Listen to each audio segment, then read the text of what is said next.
Narasaraopet parliament స్థానం గురించి జరుగుతున్న రచ్చ ఏమిటి? ఈ రచ్చ గురించి చేసుకునే ముందుగా మనం తెలుసుకోవాల్సింది ఏమంటే, వైఎస్ఆర్సీపీ ఎందుకు బీసీలకు ఇద్దామనేది తెలుసుకోవాలి. ఇక్కడ 2019 ఎన్నికల్లో క్లియర్ కట్గా ఒక స్ట్రాటజీ డిజైన్ చేశారు. అదేమంటే, ప్రతి పార్లమెంటు పరిధిలో 7 అసెంబ్లీలు ఉంటాయి, ఒక పార్లమెంట్ ఉంటుంది, అంటే 8 సీట్లు.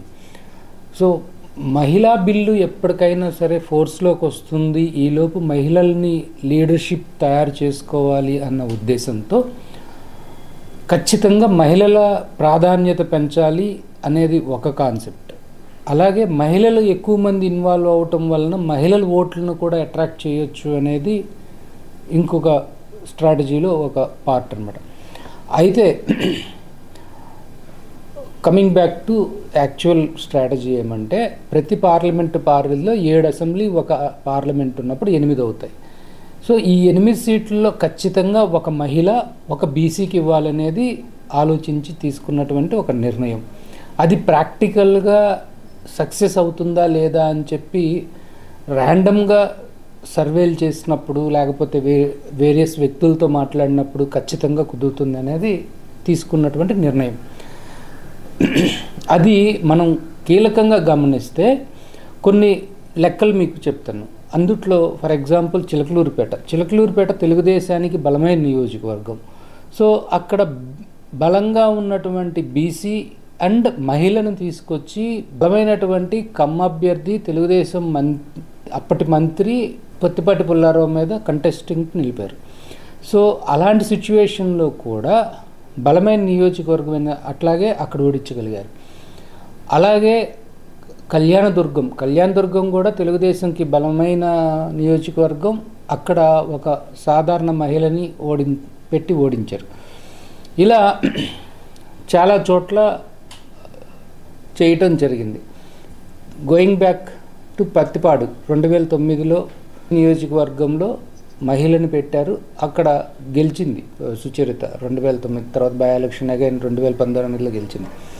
సో ఇవన్నీ లెక్కేసుకున్నప్పుడు ఒక మహిళని ఖచ్చితంగా పెట్టాలి అని చెప్పి అనుకున్నారు, అండ్ ఒక బీసీని ఖచ్చితంగా పెట్టాలనుకున్నారు.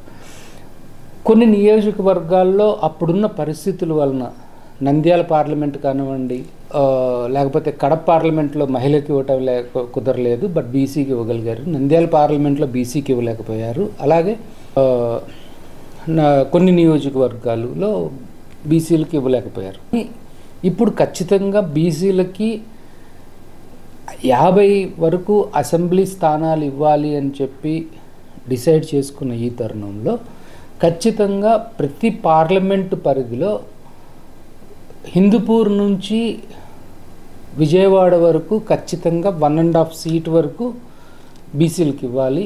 ఆ పైన మచిలీపట్నం నుంచి శ్రీకాకుళం వరకు 2, 3, 4 సీట్లు కూడా బీసీలకి ఇవ్వాలనేది ఒక కాన్సెప్ట్ మీద డిసైడ్ చేసుకొని వెళ్ళింది. సో దానికి తగినట్టుగా ప్రధానంగా ఇబ్బంది పడుతుంది 2 నియోజకవర్గాల్లో, అది నంద్యాల అండ్ నర్సరావుపేట పరిధిలో 7 అసెంబ్లీలు కూడా బలమైనటువంటి ఓసీ సామాజిక వర్గానికి చెందినటువంటి అభ్యర్థులే ఎమ్మెల్యేలుగా డిక్లేర్ చేశారు. స్థానిక ప్రభావం వలన విడుదల రజని గుంటూరు 2 అయితే బాగుంటుందని చెప్పి ఆవిడని గుంటూరు 2కు తీసుకొచ్చారు. ఆమె ప్లేస్లో మల్లెల రాజేష్ నాయుడిని చిలకలూరుపేట నుంచి కంటెస్ట్ చేశారు.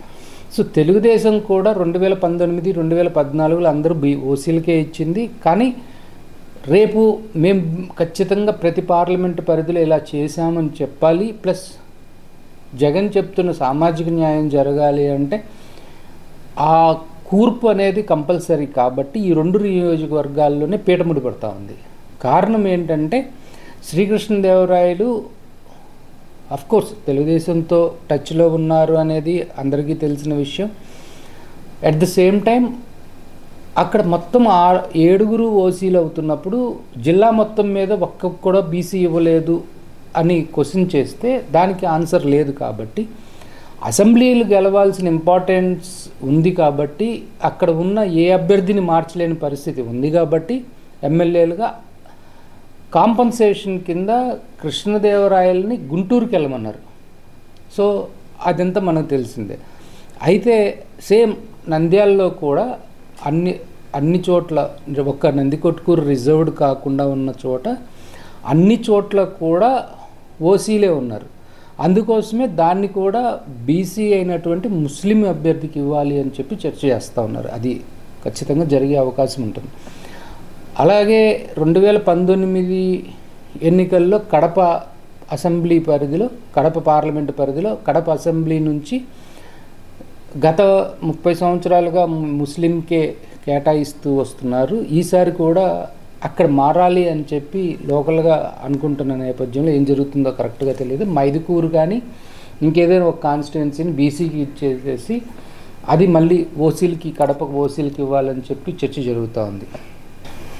సో ఇలా ప్రతి పార్లమెంట్ పరిధిలో మనం చూసుకుంటే 2019లో ఖచ్చితంగా అసెంబ్లీకి ఒక మహిళ లేదా ఒక బీసీ లేదా మహిళ అండ్ బీసీ కూడా ఉన్నారు. హిందూపురం శంకరనారాయణ, అనంతపురం పార్లమెంట్కి రంగయ్య అండ్ కళ్యాణదుర్గం నుంచి పోటీ చేసినటువంటి ఉషా శ్రీచరణ్. అలాగే హిందూపూర్ పార్లమెంటు పరిధిలో ఇక్బాల్కి బీసీకి ఇచ్చారు. అలాగే పార్లమెంటుకు కూడా గోరంట్ల మాధవ్కి ఇచ్చారు. సో 3 సీట్లు అయినాయి. తర్వాత నెక్స్ట్ మనం నంద్యాలకు చూసుకుంటే ఇవ్వలేకపోయారు. కడపకు చూసుకుంటే ఇప్పుడున్న డిప్యూటీ సీఎంకి ఇచ్చారు. అలాగే చిత్తూరు పార్లమెంటు పరిధిలో వెంకటేష్కి ఇచ్చారు. తిరుపతి పార్లమెంటు పరిధిలో ఇక్కడ ఇంకొక విషయం ఏంటంటే, ఎక్కడైతే 2 సీట్లు రిజర్వ్ అయి ఉన్నాయో అక్కడ కొంచెం ఇబ్బంది కలిగింది. సో అదొకటి. చిత్తూరు వచ్చేటప్పటికి ఏమైందంటే parliament reserved, Satyavedu reserved and Sullurpeta, Gudur కూడా రిజర్వ్డ్. 4 సీట్లు రిజర్వ్డ్ అయిపోయినాయి కాబట్టి అక్కడ బీసీలకు కాంపన్సేట్ చేయలేకపోయారు. అలాగే నెల్లూరుకు వచ్చేటప్పటికి అనిల్ కుమార్ యాదవ్కి ఇచ్చారు. అలాగే ఒంగోలుకి వచ్చేటప్పటికి కనిగిరి బుర్రా మధుసూదన్ యాదవ్కి ఇచ్చారు. అలాగే నర్సరాపేటకు వచ్చేటప్పటికి రజనీకి ఇచ్చారు. గుంటూరుకు వచ్చేటప్పటికి మహిళలు అయినటువంటి తాడికొండ ఉండవల్లి శ్రీదేవికి ఇచ్చారు. తర్వాత మన సుచరిత గారికి ఇచ్చారు. ఇక్కడ ముస్తాఫా బీసీ కింద ఇచ్చారు. కృష్ణాకు వచ్చేటప్పటికి 7 పార్లమెంటు పరిధిలో ఒక్క బీసీకి కూడా ఇవ్వలేకపోయారు. కారణం మళ్ళీ అక్కడ 2 తిరువూరు, నందిగామ ఎస్సీ రిజర్వ్లోకి వెళ్ళినాయి. మచిలీపట్నంకి వెళ్ళేటప్పటికి 2 బీసీలకు ఇచ్చారు, పెడన అండ్ పెనమలూరు. ఏలూరు పరిధిలోకి వచ్చేటప్పటికి ఒక్కటే బీసీకి ఇవ్వగలిగారు, కారుమూరు నాగేశ్వరరావు గారికి. నర్సాపురం వెళ్ళేటప్పటికి ఒక్కటే ఇవ్వగలిగారు, అది పాలకొల్లు. నెక్స్ట్ రాజమండ్రికి వెళ్ళేటప్పటికి రాజమండ్రి పార్లమెంట్ బీసీకి ఇచ్చారు. అలాగే రాజమండ్రి రూరల్ కూడా చందన రమేష్ బీసీకి ఇచ్చారు. అలాగే కాకినాడ పరిధిలో కూడా ఇచ్చారు. ఇక అక్కడి నుంచి కూడా అన్నీ కూడా ఎక్కువ సీట్లు బీసీలకు వెళ్ళిపోయినాయి. అందులో పెద్ద డిస్కషన్ అవసరం లేదు. అయితే ఈసారి ఖచ్చితంగా 50 సీట్లు ఇవ్వాలి అనుకున్నప్పుడు అసెంబ్లీలు ఖచ్చితంగా ప్రతి పార్లమెంటు పరిధిలో అసెంబ్లీలుగా ఖచ్చితంగా 2 లేదా 1.5 సీట్లు గుంటూరు వరకు ఇవ్వగలగాలి, because of caste compositions. So Guntur పైన బీసీ జనాభా అత్యధికంగా ఉంటుంది కాబట్టి ఖచ్చితంగా అక్కడ 2 సీట్లు ఇచ్చుకుంటూ వెళ్తే కానీ 50 సీట్లు కాంపన్సేట్ కావు. ఈ స్ట్రాటజీలో భాగంగానే నర్సరావుపేటలో బీసీకి ఇవ్వాలి అని చెప్పి బలంగా చేస్తున్నారు. అలాగే 10 పార్లమెంట్ స్థానాలు కూడా బీసీలకు ఇవ్వాలని అనుకుంటున్నప్పుడు ఎదురుగా ఏ అభ్యర్థి పోటీ చేస్తాడు, ఎదురు పార్టీ వాళ్ళ బలాబలాల్ని ఢీ కొనగలిగినటువంటి వ్యక్తి కోసం కూడా అన్వేషిస్తూ కొన్ని చోట్ల సీట్ల మార్పులు ఇవన్నీ కూడా జరుగుతూ ఉన్నాయి. సో దీనివలన ఎంత ప్రయోజనం ఉంటుంది అనేది ఖచ్చితంగా పాజిటివ్ ఫ్యాక్టరే ఉంటుంది. అది మనం ఎన్నికల తర్వాత చూడబోతున్నాం. ఈ వీడియో కనుక